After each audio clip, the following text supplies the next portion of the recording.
My name is Captain Sophia Conway, United States Army, age 32. 10 minutes ago, I spoke the most important vows of my life. Now, I'm standing in front of 200 guests, frozen, as a glass of deep red Cabernet spreads across my silk wedding gown like a bloodstain. My new mother-in-law, Lauren, the one who just accidentally tripped, is dabbing at it. There is no apology in her eyes. There is only triumph. She presses the napkin hard, deliberately grinding the stain in, and then whispers in my ear, her voice disgustingly sweet. Oops! You know, that stain suits you better than the silk, soldier girl. My husband David stands 10 feet away, paralyzed. They expect me to cry. They expect me to break, but they have misidentified their target. I look her dead in the eye. I need 20 minutes. They think I'm going to clean the dress. They are wrong. I'm going to activate a campaign. If you have ever been publicly humiliated into silence, let me know where you're watching from. Hit like and subscribe, because you are about to watch an empire fall. The grand ballroom of Rosewood Manor was bathed in gold. Light from a dozen crystal chandeliers, each the size of a small car, shimmered on the gilded walls and reflected in the polished marble floor. The air was thick with the scent of lilies and expensive perfume, a sweet, almost suffocating cloud. A string quartet in the corner played a flawless rendition of Pachelbel's Canon in D, the same melody that had played at 1,000 other weddings just like this one. It was a scene straight out of a magazine about people who summer in the Hamptons and have last names that are also first names. It was perfect. And I had never felt more like an intruder in my life. 200 guests, a curated list of Washington, D.C.'s elite, drifted through the room like elegant sharks in a glittering sea. They were all friends of the Mitchell family, of course. My side of the aisle had been sparse. My parents from Ohio, a few friends from my unit who'd managed to get leave. We were a small, sturdy island in their ocean of old money and political connections. I squeezed David's hand, the cool gold of his wedding band a solid anchor in the overwhelming tide. He leaned in, his breath warm against my ear. "You look so beautiful, Soph," he whispered, and for a second the room faded away. For a second it was just us. But then the feeling was gone, replaced by a familiar prickle of awareness on the back of my neck. My military training, the instincts honed over a decade of service, kicked in. You learn to read a room, to assess a terrain, to identify threats before they mobilize. My eyes scanned the crowd, moving past the clusters of men in tuxedos and women in jewel-toned gowns. I wasn't looking for friends. I was conducting surveillance. And then I found her. Lauren, my new mother-in-law. She was moving through the room with a clear and discernible purpose. She wasn't greeting guests or making small talk with a senator's wife. She was on a mission. She was hunting. Her weapon of choice was not a celebratory flute of champagne. In her perfectly manicured hand, she held a glass of dark, almost black Cabernet Sauvignon. I made a mental note of it, an odd selection for the mother of the groom, especially while wearing a pale beige dress that probably cost more than my first car. A tactical error, unless the potential for spillage was part of the plan. She glided toward us, her smile a brilliant, predatory thing. It never reached her eyes. Those eyes, the same cool blue as her son's, were fixed on me. "Sophia, darling," she cooed, her voice as smooth and sweet as honey.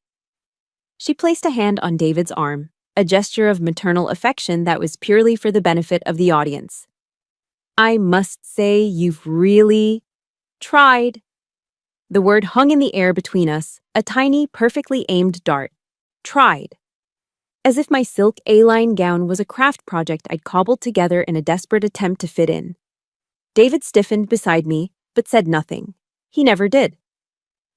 And then it happened. With the precision of a drill sergeant, Lauren orchestrated the attack. A nearby guest, a woman in a garish floral dress, seemed to stumble, bumping Lauren's arm. But my eyes saw it differently.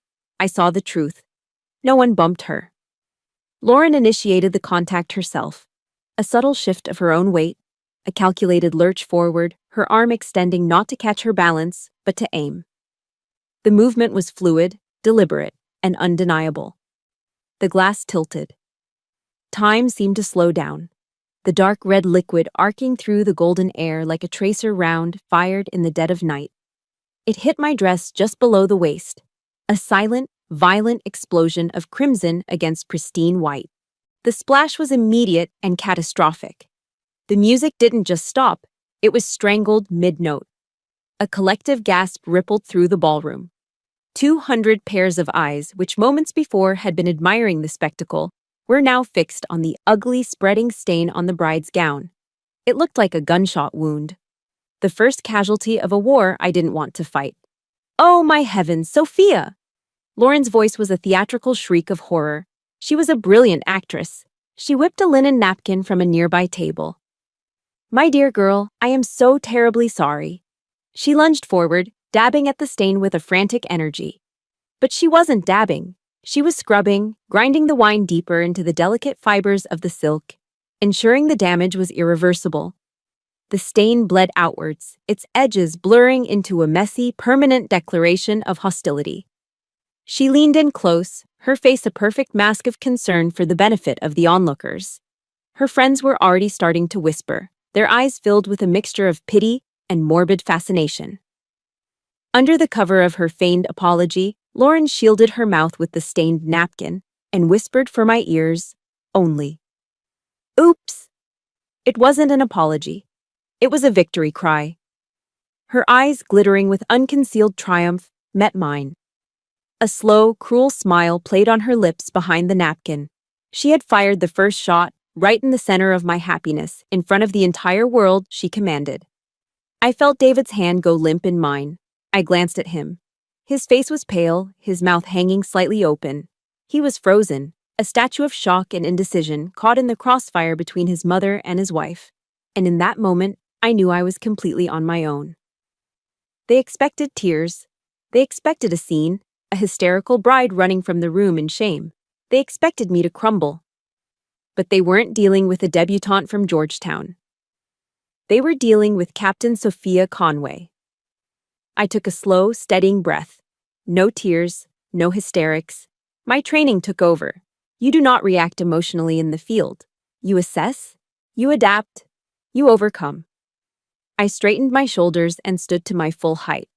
My gaze locked with Lauren's, and the triumphant smirk on her face faltered for just a fraction of a second. She saw something in my eyes she didn't expect. Not fear, not pain, just focus. I turned to my paralyzed husband. My voice was low, clear, and stripped of all emotion. It was the voice of a commander issuing an order. "David," I said, "stay here. Hold the line. That's your mission." Then I faced the silent, watching crowd. I raised my voice, projecting it so every single guest could hear me clearly. It was steady. It was strong. "Ladies and gentlemen, please excuse me," I announced. "I need 20 minutes to address the situation. Please, enjoy the party. It will resume shortly." Without another glance at Lauren or David, I turned on my heel. I walked, I didn't run. My back was straight, my head held high, my ruined dress trailing behind me like a battle standard. Every step was measured, purposeful. 20 minutes. That's all I needed.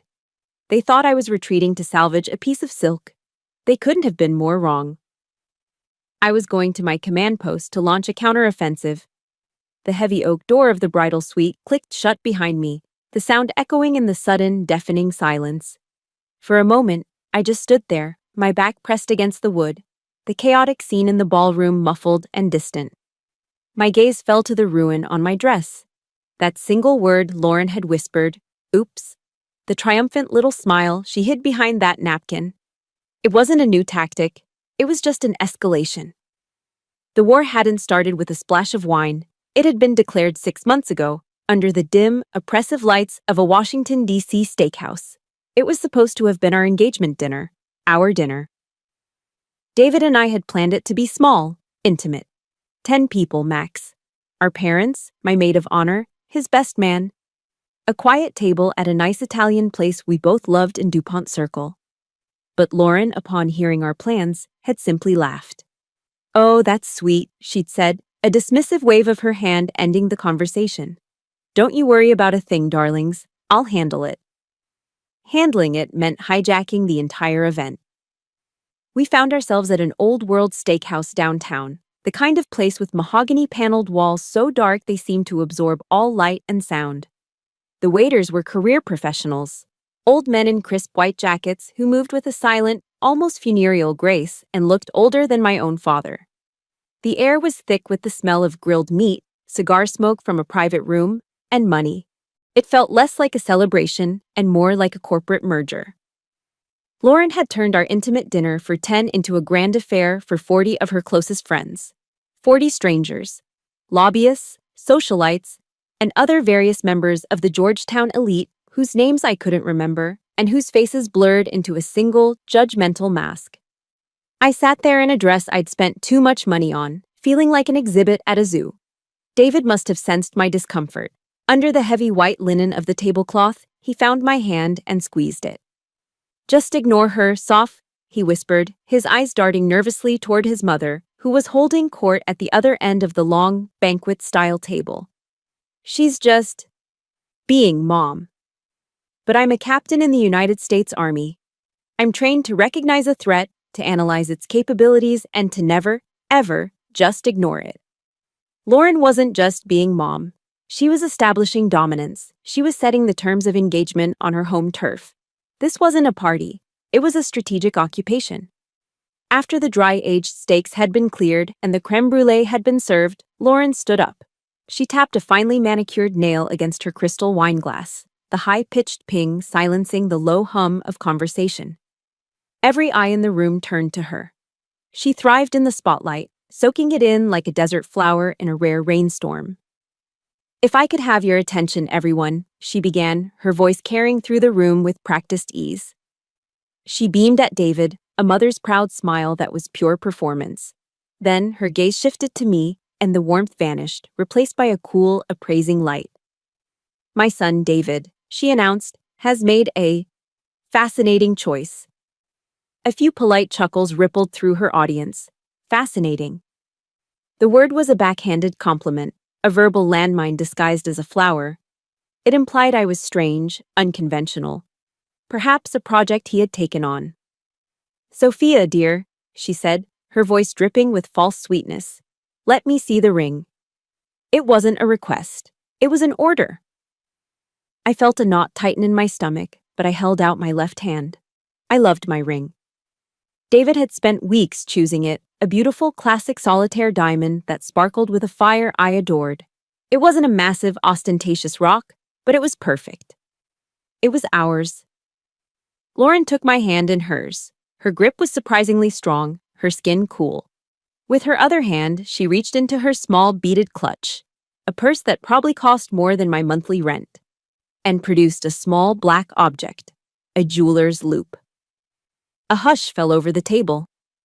The silence was absolute, broken only by the distant clatter of silverware from another part of the restaurant. She was really going to do it. Right here, in front of everyone. She raised the loop to her eye, squinting as she leaned in to inspect the diamond on my finger like a pawnshop owner appraising a questionable heirloom.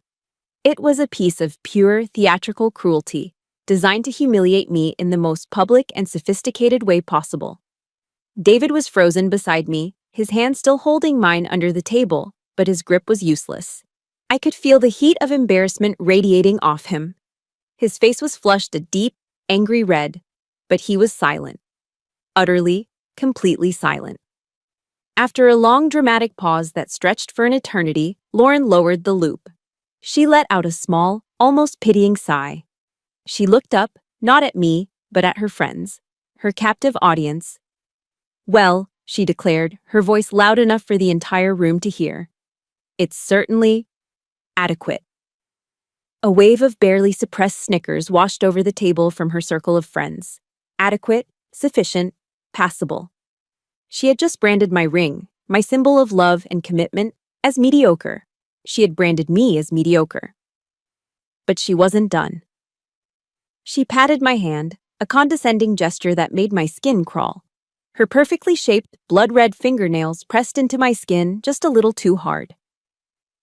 "But I suppose," she added, her voice now laced with a tone of saccharine pity, When one is simply grateful to have anything at all, these little details don't really matter, do they? Adequate. Grateful. The words hung in the air, heavy and poisonous. The message was clear. She had just, in the most elegant and vicious way imaginable, called me a gold digger in front of 40 witnesses. She had painted me as some charity case from the Midwest, lucky to have snagged a Mitchell, so grateful for the step up in life that I shouldn't dare complain about the quality of the scraps thrown my way. I saw David's jaw clench, but still, nothing. Not a single word of defense. He just sat there, drowning in his own helplessness. Slowly, deliberately, I pulled my hand back from Lauren's grasp. I looked her directly in the eye, and I smiled. It wasn't a friendly smile. It wasn't a polite, turn-the-other-cheek smile. It was a smile that said, "Message received. Target acquired." That night, when I got back to my small apartment in Arlington, I didn't cry. I didn't call my friends to vent. I sat down at my laptop, opened a new encrypted folder, and created a document. My fingers typed out the file name with cold, clear purpose. I called it Operation Lauren. The jeweler's loop was a declaration of war, but I soon learned that the battles weren't fought with grand, theatrical gestures. The real campaign against me was one of 1,000 tiny cuts, a slow, methodical, psychological warfare designed to bleed me out, one humiliation at a time. Lauren was a master of guerrilla tactics, striking with plausible deniability before melting back into the social landscape, leaving me alone to deal with the wound. And for months, I tried. God, did I try. I tried to be the person they wanted me to be, to fit into the perfectly curated world of the Mitchell family. I thought if I just tried hard enough, I could prove I belonged. It was a fool's errand. My first Thanksgiving with the Mitchells was an education in subtle cruelty. Their home in Georgetown was a historic brick townhouse that was probably worth more than every house on the street I grew up on combined. It was beautiful, intimidating, and about as warm as a museum. Wanting to contribute, to bring a piece of my own family to the table, I woke up at dawn and spent the entire morning baking my grandmother's pumpkin pie. The recipe was a family treasure, written on a faded index card stained with vanilla and butter from decades of use. The smell of cinnamon and nutmeg filled my small apartment, a comforting scent of home. I carried it into their house like a peace offering, presenting it to Lauren in her immaculate, all-white kitchen. She smiled, a bright, brittle thing. "Oh, how lovely," she chirped, taking the pie from me. She didn't look at it, but rather past it. She placed it on a side table, far away from the main dessert display. "We already have a pie from Le Diplomate, of course," she said, naming the famous, expensive French brasserie on 14th Street. "But thank you for the thought, dear." My homemade pie, my piece of family history, never made it to the dining room table. It sat on that side table all night, a forgotten orphan. Later, as I was helping clear the dishes against Lauren's mild protests, I saw it. There, in the kitchen trash can, sitting on top of a pile of discarded turkey bones and crumpled napkins, was my pie.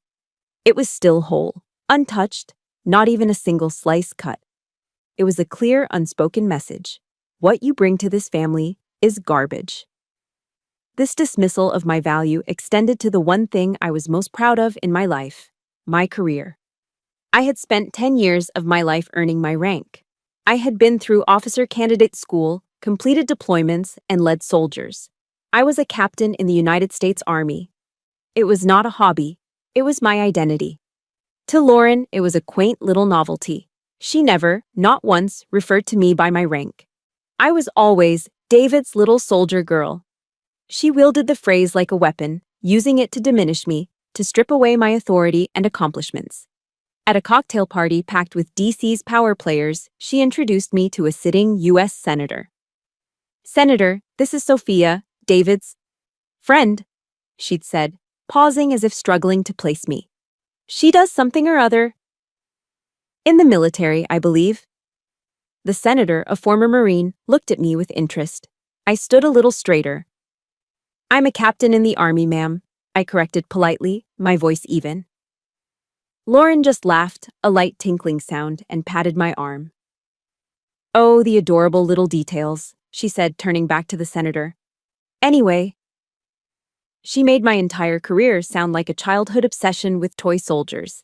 She reduced a decade of service, of sacrifice, into a footnote, an adorable detail. The final front in her quiet war was the family's country club in Virginia, a sprawling oasis of rolling green hills, tennis courts, and unspoken social hierarchies. You simply must learn to play golf, Sophia, Lauren had insisted one Sunday. It's what we do. It's where everything important happens. So I tried. I signed up for lessons at a public course, spending 6 weeks of my precious weekend time learning how to swing a club without looking like a complete idiot. I bought the right clothes, the right shoes, the little white glove. I was ready.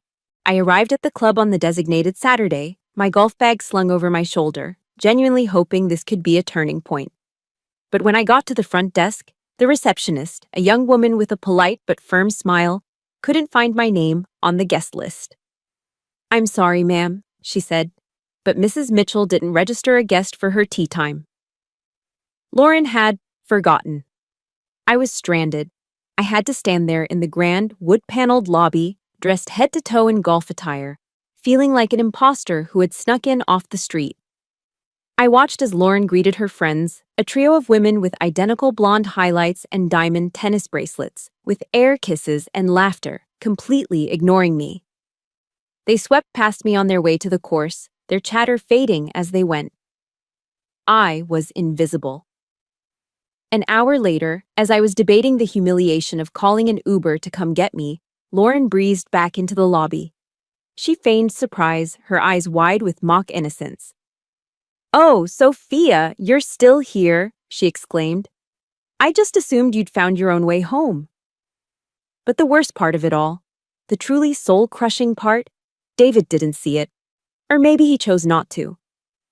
Every time I tried to explain, to make him understand the pattern of calculated slights, he would get that weary, pained look on his face.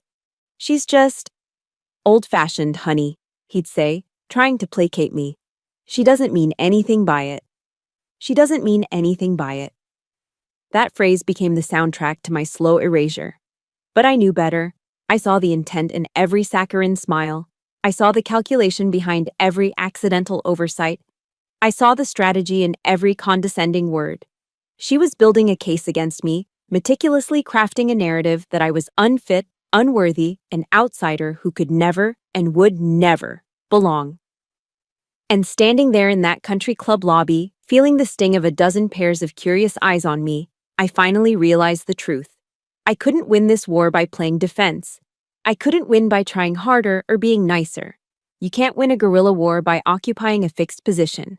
You have to adapt. You have to develop a new strategy. You have to go on the offensive. David couldn't see it.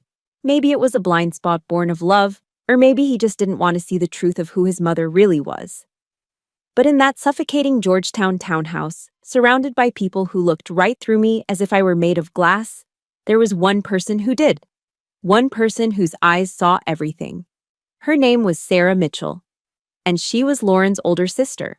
I met her at that disastrous Thanksgiving dinner, the one where my grandmother's pie ended up in the trash. As I stood awkwardly by the fireplace, trying to look like I belonged, she broke away from a conversation and walked directly toward me. She was shorter than Lauren, with kind lines etched around her eyes and a no-nonsense set to her mouth. She looked like a woman who had seen the world and wasn't easily impressed by fancy houses or expensive champagne. Her eyes were different from her sister's. Where Lauren's were a cold, assessing blue, Sarah's were a warm gray, filled with an immediate, non-judgmental understanding. She didn't offer a delicate society air kiss or a flimsy hug. She simply stuck out her hand. "Sarah Mitchell," she said, her voice clear and direct. "Army Nurse Corps, retired. It's a pleasure to meet a captain." Her handshake was firm, confident. It wasn't the limp, boneless handshake of a Georgetown socialite. It was the handshake of a fellow soldier. In that one simple gesture, she saw me. Not as David's girlfriend, not as a Midwestern outsider, but as a peer, as family. For the first time all day, I felt the tight knot of anxiety in my chest begin to loosen. I wasn't entirely alone in enemy territory. Later, while the rest of the family was laughing at some inside joke in the dining room, Sarah found me on the back porch, staring out into the manicured garden. She handed me a cup of coffee. "It gets a little thick in there sometimes," she said, gesturing with her head toward the house. We stood in the crisp November air, ignoring the false cheer inside. We didn't talk about Lauren or David or the suffocating social pressures. We talked about things that mattered. We talked about service. We spoke a common language that no one else in that house would ever understand. We talked about the organized chaos of Walter Reed, about deployments that changed you in ways you could never explain to a civilian. She told me about her time stationed in Germany during the Cold War. And I told her about the dust and the heat of Afghanistan. We talked about how terrible Army coffee is at 4 in the morning and how that first sip is still the best thing in the world. For the first time in months, I felt like I could breathe. I was talking to someone who got it, who got me. Our conversation was interrupted by the sliding glass door opening. Lauren stepped out, a fake smile plastered on her face. "Oh, there you are. What are my two favorite soldier girls talking about?" she chirped, her tone dripping with condescension. Sarah didn't even turn to look at her fully. She just took a slow sip of her coffee. "Things you wouldn't understand, Lauren," she said, her voice flat, without a hint of amusement. The smile on Lauren's face faltered. She pursed her lips, shot me a look that could freeze water, and spun around, disappearing back into the party. A few months later, my phone rang. It was Sarah. She didn't call David, she called me. Her voice on the line was just as calm and steady as it had been on the porch, but it carried a different weight now. "Captain," she said, and the use of my rank told me this was serious. "I've got some intel for you. The enemy has breached the wire." There was a pause. "It's cancer. Stage 4. She delivered the news like a battlefield report. Clinical, factual, no room for emotion. It was her way of staying in control. I left my office and drove straight to Walter Reed Medical Center. I found her in a sterile beige room, looking small in the hospital bed, but with the same defiant spark in her eyes. I sat with her as they started the first round of chemo, the clear liquid dripping slowly into her veins. "You're my family, Sarah," I told her, my voice thick.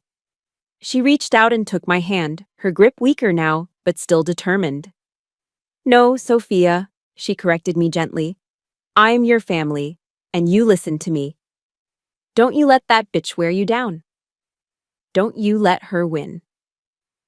Over the next few weeks, I visited her as often as I could. We'd talk for hours, sometimes about the past, sometimes about nothing at all. She was the anchor I didn't know I needed. She saw Lauren's campaign against me for what it was, a petty, jealous war. One afternoon, before she got too weak, she pulled me close. Her voice was a dry whisper, laced with an urgency that frightened me.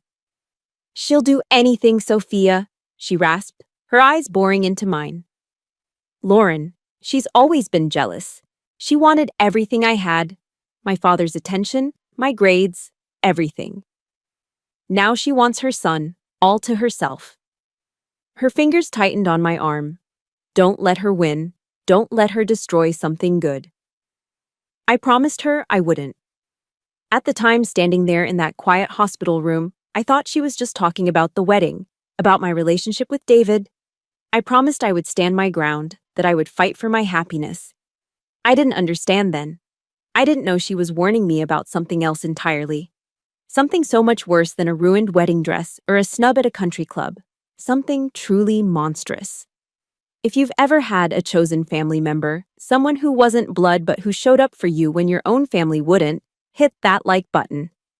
And in the comments, just type Team Sarah if you believe everyone deserves an ally like her. I made a promise to Sarah in that quiet hospital room.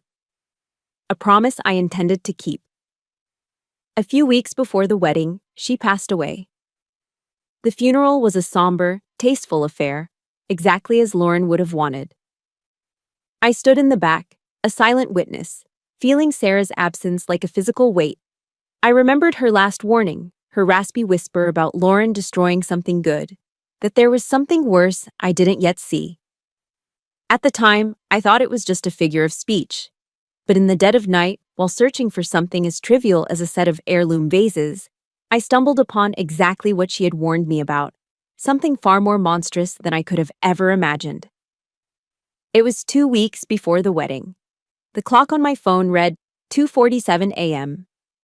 Lauren had called earlier, her voice a syrupy mix of grief and wedding planning stress, asking me to pick up some decorative items from her home office that she needed for the reception. She'd be out late, she said, at a charity board meeting. I had a key she'd given me for emergencies, and this apparently qualified. The thought of going into her house made my skin crawl, but refusing would just give her more ammunition to paint me as uncooperative. So, I went. I let myself into the silent, cavernous townhouse. It was pitch black, the only light coming from the faint glow of street lamps filtering through the tall, imposing windows. I didn't turn on the lights, preferring to use the flashlight on my phone. I didn't want to be there any longer than necessary. Her office was just off the main foyer, a room that smelled of old books and Lauren's expensive perfume. I found the box of vases she'd mentioned, but as I turned to leave, a soft blue light caught my eye. It was coming from the printer on her antique mahogany desk. It was still on, humming quietly. In her haste to leave, Lauren had made a mistake. She'd been careless. Sitting in the output tray was a stack of freshly printed papers. My first instinct was to ignore them. My second instinct, the one honed by years of reconnaissance training, was to look closer. Reconnaissance is the art of observing to locate an enemy or ascertain strategic features. And this felt like a strategic feature. I picked up the papers. They were bank statements, but the name at the top wasn't Lauren Mitchell. It was Sarah Mitchell. My heart started to pound, a hard, rhythmic drumming against my ribs. My training took over. My breathing became slow and measured. This was no longer a personal visit. It was an intelligence-gathering mission. The statements were for a private medical fund, a separate account Sarah had set up years ago for healthcare emergencies. I started at the first page, dated 3 months prior, right after her diagnosis. My eyes scanned the columns of debits and credits, and then I saw them. Withdrawals. Not small ones for prescriptions or copays. These were large, round numbers, a transfer of $5,000. Another for $8,000 a few weeks later, a third for $10,000. Page after page, the same pattern. In total, over the last 3 months of Sarah's life, $23,000 had been systematically drained from the account. $23,000 that was supposed to be her safety net.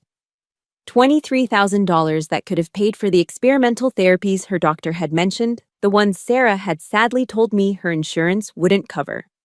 The ones she believed she couldn't afford. A wave of nausea washed over me. No, it can't be. But the evidence was right there in my hands, printed in cold black ink. The final damning piece of evidence was on the very last page. It was a single transaction slip, a withdrawal for $2,000 dated just 3 days ago. 2 weeks after Sarah had died. And next to the printed line item, in Lauren's elegant, looping handwriting, was a small, neat annotation. It said, "Final payment. Floral upgrade. Ecuadorian roses." I had to read it twice to believe it. Floral upgrade. She had used the last of her dying sister's money for flowers, for the wedding. She had taken the funds meant to give Sarah a fighting chance at life and spent them on a more luxurious floral arrangement for the very stage she planned to humiliate me on.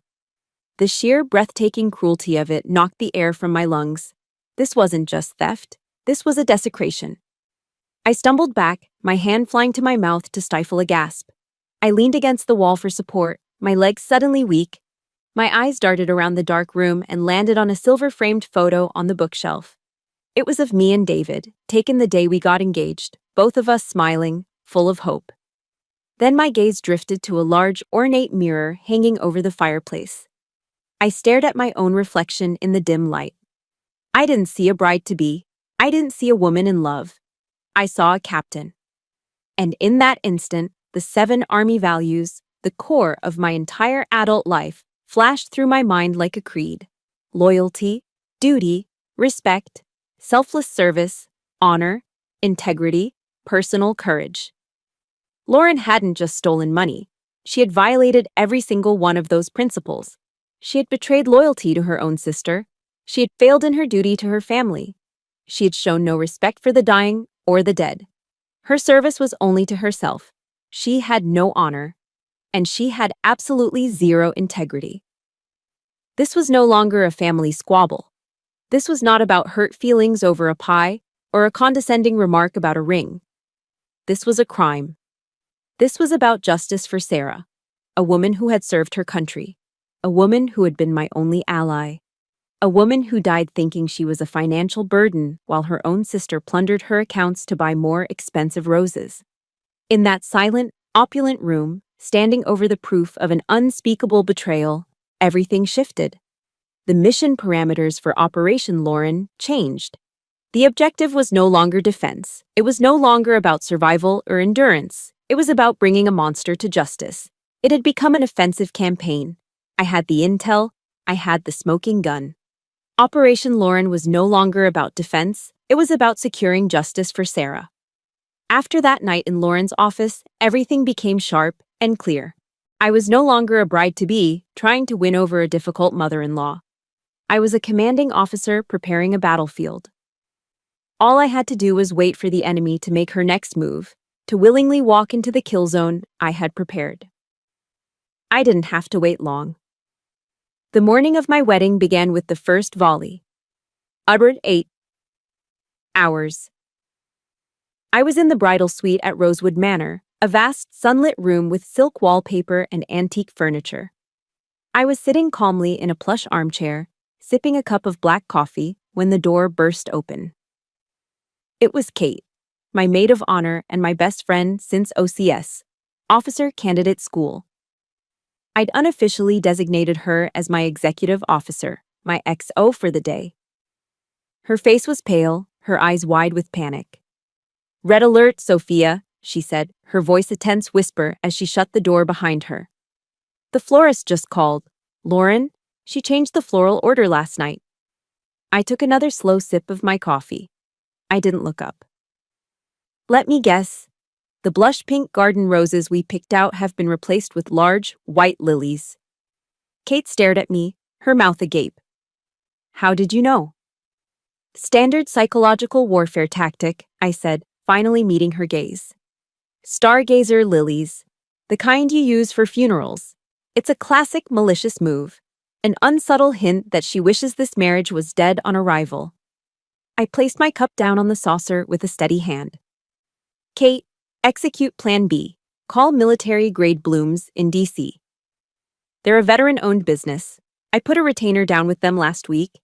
Tell them the contingency has been triggered. They're on standby. Then call Lauren's florist and cancel her order entirely.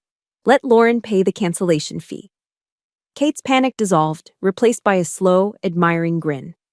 "You thought of everything." "An XO's job is to execute the plan," I said. "A CO's job is to have one." 09 on 15 hours. The next attack came from the photography front. Maria, our photographer, a wonderfully talented woman I'd hired months ago, knocked tentatively on the door. When I let her in, she looked like she'd just seen a ghost. "Captain Conway, Sophia," she stammered, wringing her hands. "I have to report something to you. I feel terrible." I led her to a chair. "Report, Maria. What happened?" Her words came out in a rush. "Mrs. Mitchell, your mother-in-law, she cornered me in the parking lot. She offered me $1,000. In cash." She took a deep breath. "She said it was a bonus to ensure I captured your less flattering angles. She wanted me to focus on moments when you looked stressed or tired. She wanted a portfolio of your worst moments." I nodded slowly. The venom was so predictable. It was a petty, distinctly female attack, aimed at a woman's deepest insecurities on a day she's meant to feel her most beautiful. "And what did you do?" I asked quietly. "I told her absolutely not," Maria said, her voice gaining strength. "I told her my job is to capture beauty and joy, not to participate in whatever this is." Then she threatened me. Said she'd ruin my reputation in this town, that I'd never work a high society wedding again. "Thank you for your integrity, Maria. And for the report, I said, my voice calm and reassuring. I anticipated this might be a possibility. Your professional liability is covered. You just do your job exactly as we discussed. Your career insurance package is already active. I smiled. In fact, maybe give Lauren a few extra close-ups today. I have a feeling her expressions will be very memorable. 10:30. Hours. The third wave was an assault on the senses. My cell phone buzzed. It was Marcus, the DJ. Sophia, he said, and I could hear the disbelief in his voice. Your future mother-in-law is a real piece of work. I chuckled. What's the update from the sound booth, Marcus? She just emailed me a revised playlist for the reception. It's all funeral dirges. Literally. Somber classical music you'd play at a state funeral. And she specifically requested I delete your first dance song, Etta James's At Last. This was Lauren's final desperate attempt to strip every last piece of joy and romance from the day. To replace our love story with an obituary. Okay, Marcus, here are your orders, I said, a real smile touching my lips for the first time that morning. Email her back and confirm that you have received the new playlist and will act accordingly. Make her think she's won. Then, get the Intel files I sent you last week ready to go. You will play them on my signal, and only my signal. Do you copy? There was a pause, then a low whistle on the other end of the line. Loud and clear, Captain, he said, a newfound respect in his tone. Consider it done. The rest of the morning was a series of smaller skirmishes. The caterer called to report that Lauren had tried to switch our main course to a fish dish she knew I was allergic to. The hairstylist mentioned that Lauren had suggested a severe, unflattering style for me. Each assault was reported. Each assault was neutralized by a pre-existing contingency plan. Lauren thought she was launching a surprise blitzkrieg, designed to shatter my nerves and leave me a weeping mess at the altar. She had no idea that with every hostile action, she was simply confirming my intelligence. With every vendor she tried to corrupt, she was providing me with another witness for the prosecution. She thought she was weakening my defenses before the main event. She didn't realize she was the one marching deeper and deeper into a perfectly laid trap, tightening the noose around her own neck. She wasn't just giving me a reason to act, she was building my case for me. It takes incredible strength to stay calm when someone is trying to sabotage you from every angle. If you admire Sophia's strategic mind, hit that like button. And tell me in the comments, which one of Lauren's attacks made you the most angry? The flowers, the photos, or the music? Every attack Lauren launched on the morning of the wedding was neutralized. Every petty act of sabotage was stopped dead in its tracks. It wasn't luck. It wasn't a series of fortunate coincidences. It was because the counteroffensive had been meticulously planned weeks in advance, forged in the hours of cold fury after I discovered Lauren's ultimate betrayal in her silent, dark office. Discovering the bank statements wasn't the end of my intelligence gathering. It was the beginning.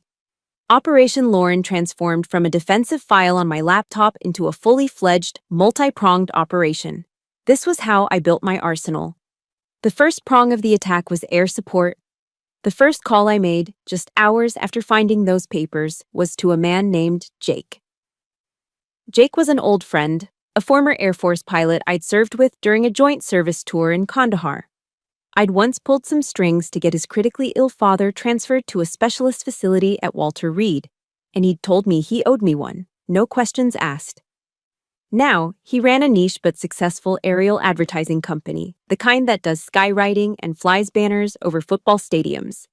Jake, it's Sophia, I said, my voice steady despite the rage churning inside me. I need to call in that favor. I need you to deliver a message. I texted him the exact wording. There was a long silence on the other end of the line. Jesus, Soph, he finally breathed. That's public. Like, mushroom cloud level public. The crime was public, Jake. It just didn't have an audience, I replied, my voice cold. Can you do it? Another pause. I could hear him weighing the risks, the logistics. I'll need to file for airspace clearance over Northern Virginia, he said, thinking out loud. It'll be tricky on a Saturday. But, for you, Captain. Yeah, I'll make it happen. Consider the skies yours. The second prong was audio-visual warfare. The discovery of the bank statements had given me probable cause. I returned to the Mitchell house the next day, under the pretext of discussing wedding details with Lauren, and I planted a small voice-activated recording device behind a row of books in her office. It was a risk, but a necessary one. It paid off. I captured hours of Lauren on the phone with her society friends, gloating. I had recordings of her bragging about how she was going to put that little soldier girl in her place. And I had the most damning recording of all. A call where she casually dismissed her sister's death and laughed about using the leftover money for something more useful. I transferred these audio files to a flash drive and gave it to Marcus, the DJ. "This is your primary weapon," I told him when we met for coffee. "You will not deploy it until you get the signal directly from me. Understood?" He looked from the flash drive back to me, his eyes wide. "Understood, Captain." For the visual component, I met with Maria, the photographer. I handed her a second camera, a small high-definition model. "This is a dedicated unit," I explained. "Your primary job is to photograph the wedding. This camera's only job is to stay focused on Lauren Mitchell. No matter what happens, do not stop recording her. I want a record of every flicker of emotion, every reaction. This is just as important as the wedding photos." She simply nodded, her expression grimly determined. The final prong was the most critical. It was the kill shot, and it was the hardest to arrange. It involved navigating a legal and ethical minefield. I made an appointment with Dr. Morrison, Sarah's oncologist at Walter Reed. He was a retired Army colonel, a man with tired but honorable eyes. "Doctor," I began, laying out the bank statements on his desk. "I understand HIPAA laws better than most. I know your obligations to patient confidentiality. But I have here evidence of a felony committed against your late patient, Sarah Mitchell, a crime that directly impacted her medical care." I explained everything. I told him about the missing funds, about the experimental treatment Sarah thought she couldn't afford. I didn't ask him to break the law. I asked for something else. "I need you to be available for a phone call tomorrow," I said. "Sarah's husband, Robert, will be at the wedding. He deserves to know the truth about why his wife died. When I give the signal, I need him to call you. And I need you to tell him the truth about the options Sarah had." Dr. Morrison stared at the papers, then at me. He was a good man, caught between his legal duty and his moral one. "Captain, technically, what you're asking is impossible," he said slowly. He then looked at the photo of a smiling Sarah that he kept on his desk. "But honor demands the truth be known. If Mr. Robert Mitchell were to coincidentally call my personal cell phone tomorrow afternoon and ask me a direct question about his wife's prognosis and available treatments, I would feel ethically bound to give him an honest answer." He slid a piece of paper across the desk. It had his personal cell number on it. The night before the wedding, I sat alone in my hotel room, the entire battle plan laid out in my mind. The air support, the audio assault, the final devastating phone call. It was a three-front war, perfectly synchronized. But the weight of it suddenly felt immense. I was about to detonate a bomb in the middle of a family, David's family. What would this do to him? Was I going too far? Was this vengeance, not justice? My hand trembled as I reached for my laptop. I opened the audio file from Lauren's office. I needed to hear it one more time. I needed to be sure. I pressed play. Lauren's voice filled the silent room, dripping with venom. "That soldier girl. Does she really think she can trap my son? I will show her what happens when you cross a Mitchell."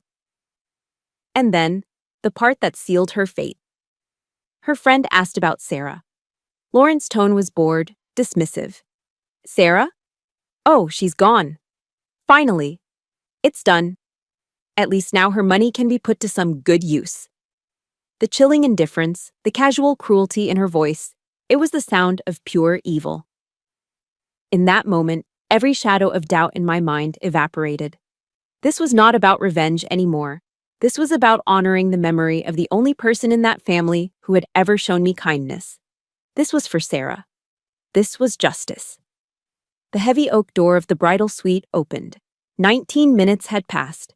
I stepped back into the golden ballroom, the low hum of conversation faltering as heads turned in my direction.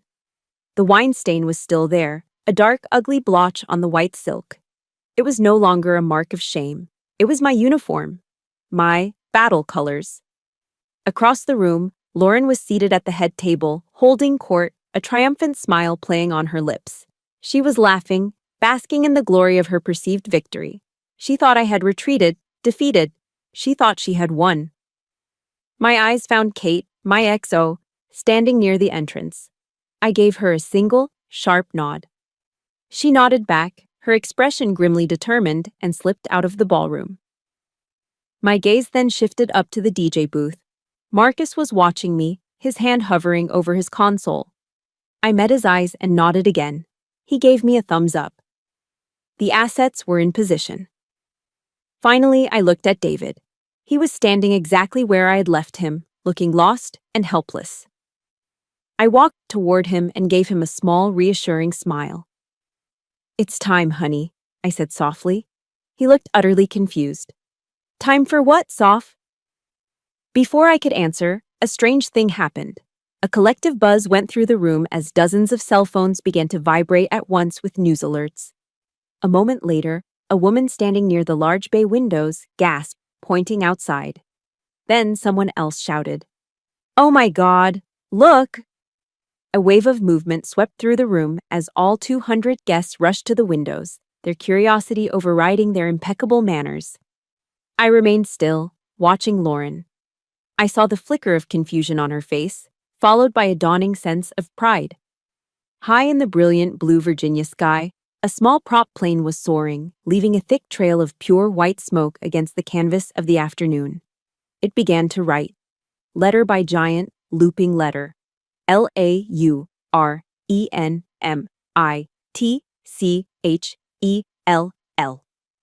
A triumphant, smug smile spread across Lauren's face.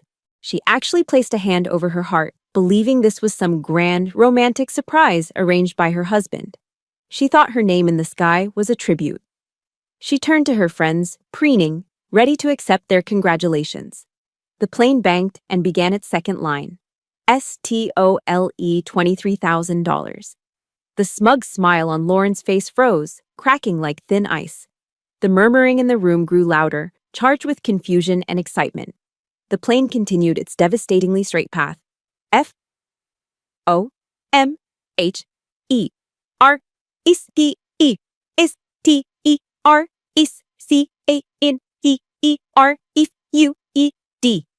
The smile vanished completely.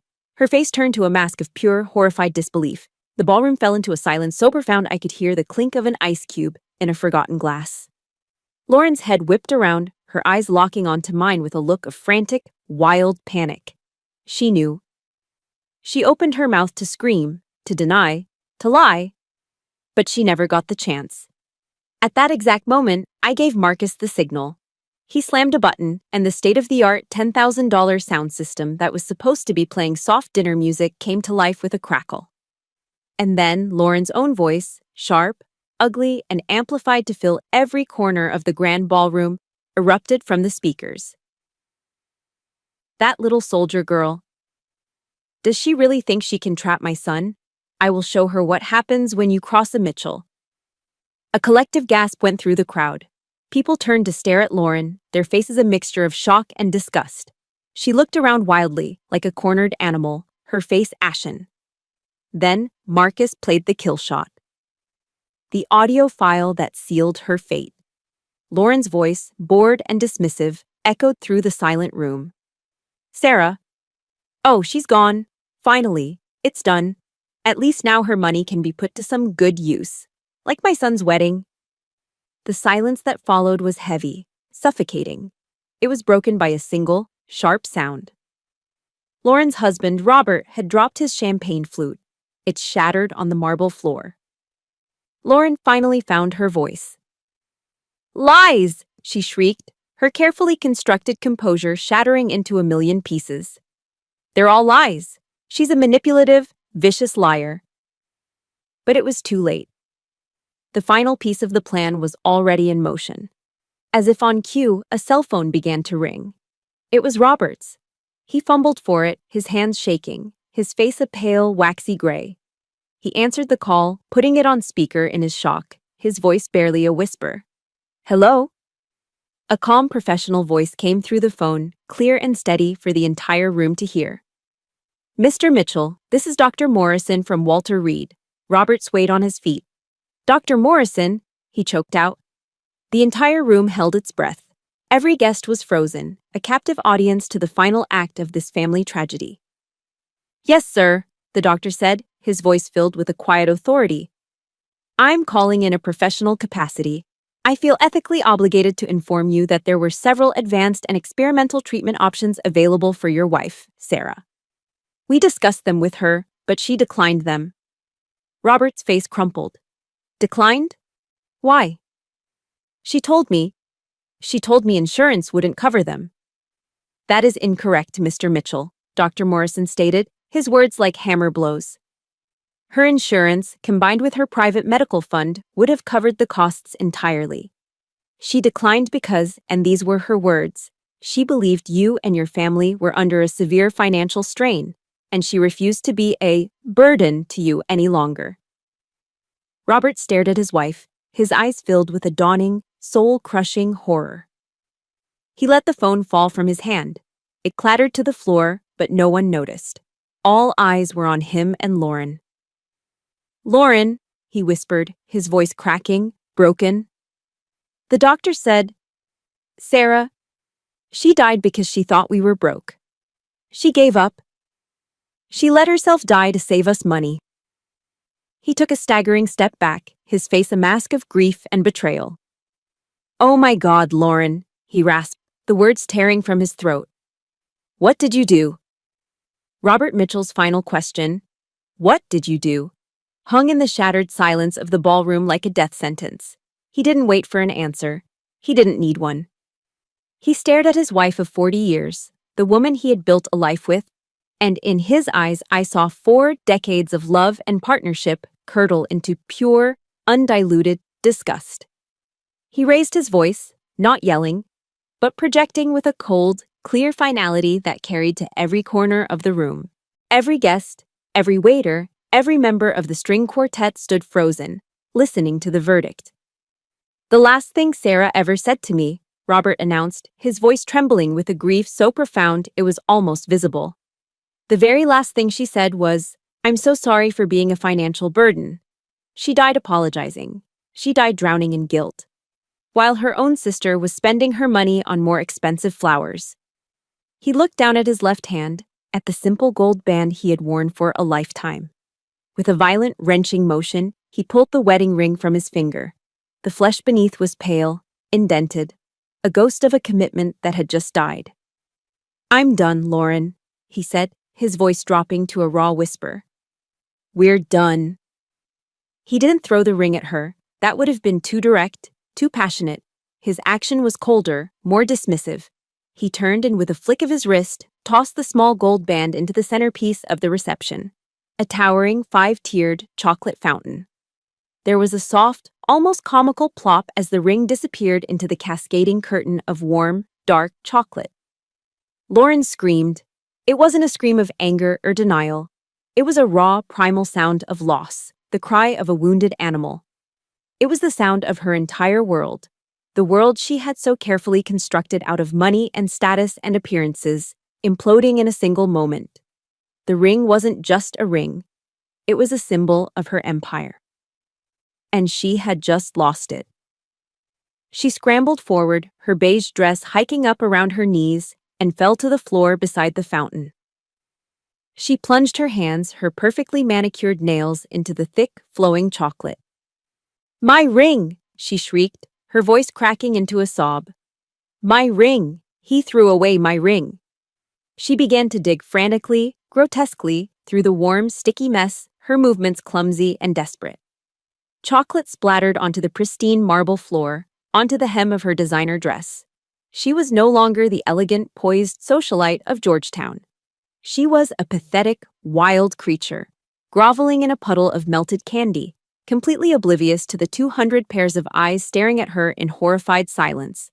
Her obsession with appearances had ended in the most public and humiliating spectacle imaginable. A few of her friends, women who had been laughing at her jokes just minutes before, took a tentative step forward, as if to help. "Lauren, darling, get up," one of them started, reaching for her arm. Lauren snarled and slapped her hand away, sending a spray of chocolate across the woman's silk dress. "Get away from me," she screeched. "Find my ring." The friends recoiled, their faces masks of shock and disgust. Her allies had abandoned her. She was utterly alone in the ruin she had created.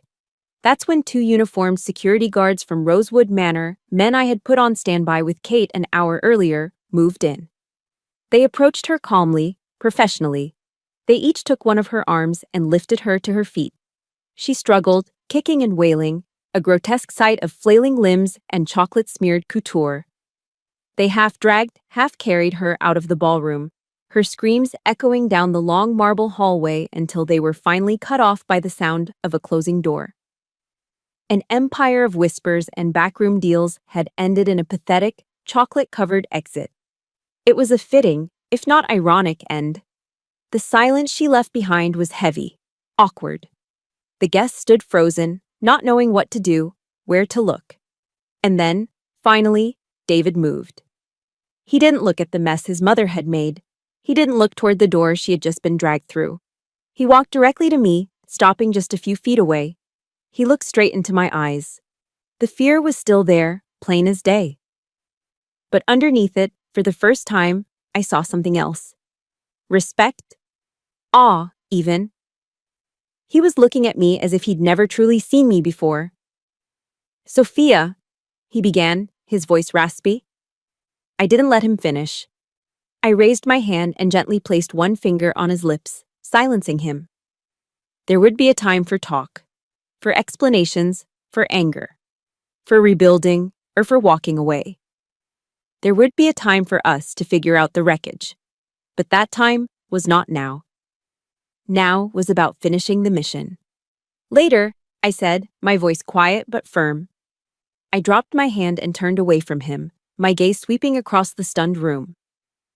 I found DJ Marcus, who was standing motionless in his booth, his jaw practically on his console. I gave him a command, my voice ringing out with the clear, unshakable authority of a captain on the field. "Marcus," I ordered, "play the song, play at last." He blinked, snapping out of his stupor. A slow smile spread across his face. He gave me a sharp salute. "Yes, ma'am, Captain." A moment later, the iconic, soulful voice of Etta James filled the silent ballroom. "At last, my love has come along." I turned back to my husband who was staring at me with a brand new understanding. I held out my hand. "David," I said, "we have a wedding to finish." 6 months later, the world was quiet. The echoes of that disastrous, triumphant day had finally faded, settling into a new kind of peace, one that we had fought for and built ourselves. The fallout from what the society pages morbidly dubbed the wedding war was swift and total. Robert filed for divorce the very next day. With the testimony of the vendors, the bank statements, and the audio recordings, criminal charges for fraud and theft were brought against Lauren. She lost everything. The Georgetown townhouse was sold to cover legal fees and restitution. Her name, once a pillar of DC society, became a toxic whisper, a cautionary tale told at cocktail parties. We heard through the grapevine that she moved to a small rented condo in Florida, a place where no one knew her name and the sun could bleach away her sins. Her empire had crumbled into dust. We never spoke of the wedding day. We didn't need to. Our real marriage began the day after. Our honeymoon wasn't in some exotic 5-star resort, but in a quiet, secluded log cabin in the Green Mountains of Vermont. For 2 weeks, there was no cell service, no internet, no news. There was only the sound of the wind in the pine trees, the crackle of the fireplace, and the slow, difficult work of healing. It was hardest on David. He had to go to therapy to untangle the complex knot of love and betrayal left by his mother. He had to face the agonizing truth that the woman who raised him, the woman he had loved and defended his entire life, was a monster. It was a brutal, painful process, and there were days I thought it might break him. But he didn't break. He did the work. He chose to face the ugly truth rather than live in a comfortable lie. He chose me. He chose us. And he emerged from the fire a different man, a stronger man.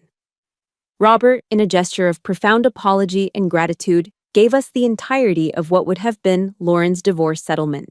He said it was tainted money, and he wanted it to be used for something good, something to honor the memory of the sister he had lost twice, once to cancer and once to the truth. We knew immediately what we had to do. We took that money, added a significant portion of our own, and worked with the administration at Walter Reed. A few months later, we stood in a small conference room at the hospital for an inaugural ceremony. On the wall was a new bronze plaque. It read, "The Sarah Mitchell Scholarship Fund for the Army Nurse Corps." Sarah's legacy would not be one of theft and betrayal by her own blood. Her legacy would be one of service, of helping the next generation of soldier girls to get the education they needed to serve their country. Every year, a promising young nurse would get a chance to live their dream, all in the name of a woman who was honorable to her very last breath. It was the only ending that felt right. It was the only way to turn such a profound pain into a lasting purpose. Life found its new rhythm. We sold David's sterile Georgetown condo and bought a small house in Arlington with a yard and a porch swing, a place that felt like home, a place where we could breathe. Last month, I stood in front of the mirror in my service uniform. The list of promotions had been released. I had been selected for lieutenant colonel. David came up behind me, his eyes shining with a pride that was pure and uncomplicated. He took the small silver oak leaf pins from the box. He unpinned the twin silver bars of a captain from my shoulders, the rank I had held for so long, the rank I held on my wedding day. And with careful, steady hands, he pinned the new insignia of my promotion onto my uniform. He was no longer the boy who stood paralyzed between his mother and his wife. He was the man who stood beside his wife, his partner, his equal. He was an officer's husband, and he wore that title with honor. Sometimes when I'm in my home office, my eyes drift to an object hanging on the wall. It's a large shadow box, beautifully framed. Inside, against a backing of dark blue velvet, is my wedding dress. The deep red stain of the Cabernet Sauvignon is still there, stark and vivid against the white silk. I never had it cleaned. Kate thought I was crazy for keeping it, let alone displaying it. "It's a horrible memory," she'd said. "No," I told her. "It's not a dress anymore." She was right. It's not a memory of a wedding. It's a captured moment of transformation. It's the uniform I wore in the most important battle of my life. A battle not of guns and soldiers, but of honor, integrity, and truth. A battle for my own peace. A battle for Sarah. I look at it, and I see the victory. Mission complete. My battle is over, but I know for many of you, the fight for your own peace is a daily one. This story was never just about revenge. It was about honor, integrity, and the fundamental right to build a life on your own terms, free from the shadows of the past. If my journey has resonated with you or given you even a small measure of strength, I would be grateful if you would like this video and subscribe to the channel for more stories of resilience. And in the comments below, I'd be honored if you would simply write the word honor as a declaration for your own future and as a salute to everyone else in this community who is fighting for theirs. Thank you for listening.